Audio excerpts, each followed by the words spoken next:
What's up guys, Kent here with Corsby Gaming playing Raid Shadow Legends again. This video is going to be continuing the series on Doom Tower boss showcases. Today we are going to be tackling the Frost Spider. So before we get into it, please take a quick sec, hit the subscribe button and like the video, I'd really appreciate it. Alrighty, so we are going at the hard Doom Tower floor 120 Frost Spider. This is the team I'm using. We got Duchess as the lead, Drexler, Blood Twin, Mashaled, Chris the Ageless, and Doom Priest. So let's go ahead and get it started, and I will skip ahead to the boss.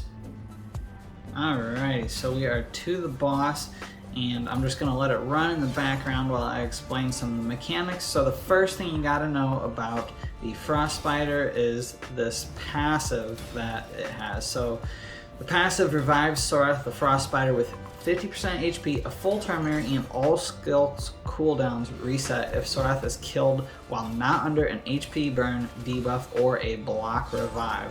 So to finish off the Frost Spider, you have to have a burn or a block revive, otherwise it'll just come back. So going into the fight, you have to take that into account, otherwise it's impossible to beat him. Next thing we'll focus on is his A1. Attacks all enemies, places a 50% decrease accuracy debuff for 2 turns. That is pretty annoying. Next thing is going to be the A2, Catabolic Winds. Attacks all enemies, places a block buffs debuff and a 100% heal reduction debuff for 2 turns on enemies under freeze debuffs. Basically, you do not want to be frozen by this guy. Also places a 30% decrease speed debuff and a 50% decrease attack debuff for 2 turns on enemies that have no freeze effects. So that's probably going to be what hits you most often. But yeah, you definitely don't want the heal reduction or the block buffs. Next, we have the A3, removes all buffs from enemies, then attacks them. This one smacks as well. So it has a 100% chance of placing a freeze debuff for 1 turn. The chance is decreased to 50% instead if Sorath is under an HP burn debuff. Basically, you gotta get that HP burn debuff up. Fills Sorath's turn mirror by 20% for each freeze debuff placed by this skill. And then there is another passive. When attacked, has a 20% chance of placing a freeze debuff on the attacker for 1 turn. Increases Sorath's defense and resistance if Sorath is not under an HP burn debuff. So just more reason to have that HP burn up. And then they are immune to the typical debuffs and the 10% max HP attacks, as well as turn meter. So those things are not nearly as useful to go at with this boss. And then another thing is that these spiders are minions. They are a pain in the butt. They will place buffs on the Frost Spider, such as a attack boost if they are not under a leech debuff. So you basically really got to focus on those minions first, getting the leech debuff, I believe it is, and blocking that increased attack. Otherwise, the Frost Spider will wipe your whole team out really quick. Even if you have super tanky champions, with that attack boost on there, it can one-shot you. Alright, so now to explain my champions a little bit. So Drexler Blood Twin, he is obviously in there to place the HP burn. Whenever he gets hit, he has a chance to place a burn, but also whenever he attacks, he gets a chance to place a burn. Doom Priest is obviously in there to clear off all these debuffs that keep accumulating, as well as provide some heals. Chris is in there to place the decrease attack and decrease defense. Whenever he gets hit, he places those. He also has the decrease speed and speed boost move as well, and he can extend all of your buffs. Mashaled is in there to place the leech debuff and help with the heals, a little bit of damage as well. And then the trump card is going to be Duchess Lolito. So she keeps everybody alive. If anybody goes down, she helps mitigate a lot of damage. She puts shields up, so she is the carry. She also has the speed aura. So yeah, that is this team. I'm going to go ahead and fast forward to the end real quick.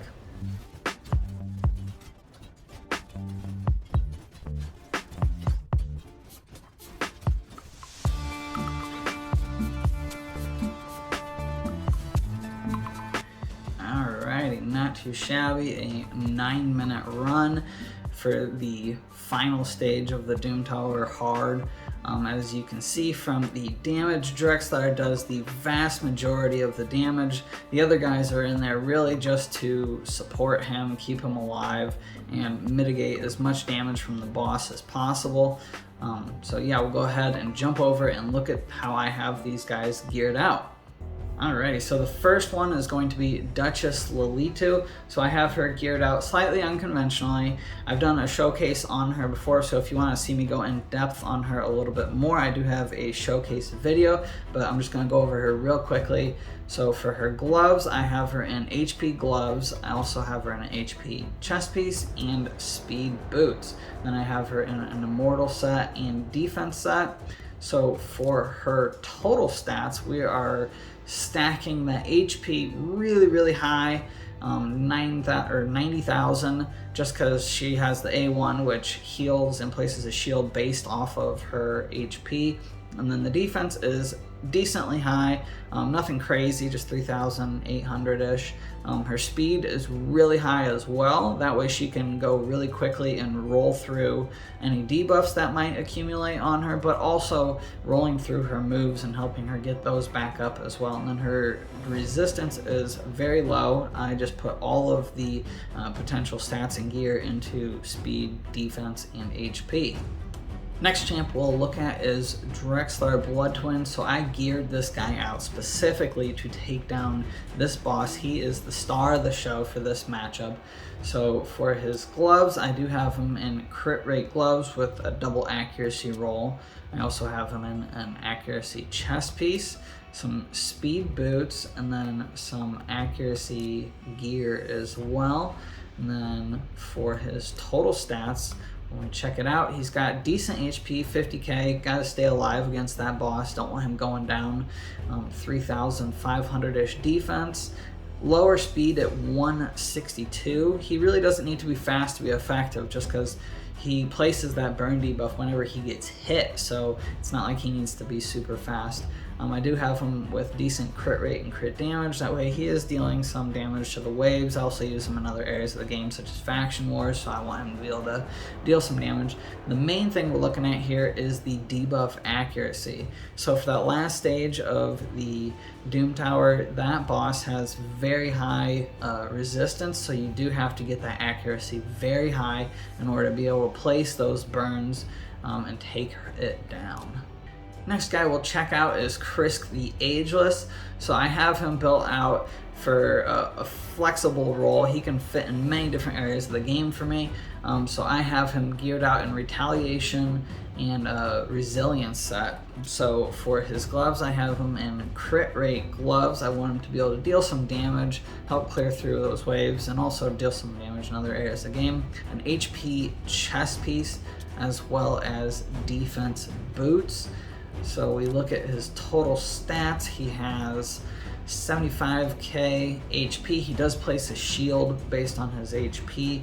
His defense is very high. He does damage based on his defense, so I wanted him to be able to hit fairly significant and do some damage. So 45k HP. His speed is 180, not super fast, but fast enough to get the job done. He also doesn't need to be very fast to fulfill his role, just because whenever he gets hit, he does place a decreased attack and a decreased defense. So yeah, he can do the job without being very fast. I do have him with almost 100 crit rate and some crit damage. Like I said, want to be able to deal some damage. And then the debuff accuracy, 332. Nothing excessive there. He doesn't need to be like 600 accuracy like Drexler, but definitely enough to get the job done. I also use him in the arena, so I have him a little bit higher just for that. And that brings us to Mashaled. So this champion is not one that I originally built out for this boss, but I had built him out for the waves of the Doom Tower, and he ended up fitting perfectly to take this boss down as well. So I have him geared out to mostly just go for waves. For his gauntlets, I have him in crit rate gauntlets. I have him in an accuracy chest piece and some speed boots with some accuracy substats, and then primarily built out for damage. He does have 42k HP, which is decent.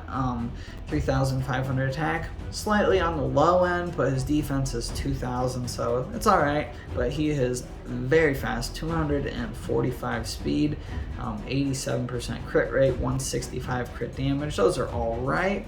And then his accuracy is 325. Gotta have that debuff placing for him. Now I'll bring us to our last champion, Doom Priest. I use her with a few other Doom Tower boss compositions. So I've covered her before, but I'll cover her real quick again. So gotta have her in HP gloves, defense chest piece, and then some speed boots. So the main thing she's going to do is help clear off those buffs or debuffs that your team might accrue. And then for her total stats, we're looking at 61k HP, pretty healthy amount of HP. The attack is fairly low. She basically does no damage. Don't have her in there to deal damage. The defense is decent at 3,300. Got her nice and fast, 244 speed. That way she can help clear off those debuffs that your guys accrue. Then resistance and accuracy, crit rate, crit damage, none of those matter because she is just in there to help cleanse all those debuffs that you might be getting and heal your guys. Alrighty guys, so that is going to wrap up my showcase of the Frost Spider team that I use on the hard Doom Tower for the last stage. Thanks for watching. Let me know who you are using to take this boss down or what other compositions there are. Thanks again for watching. Catch you guys next time.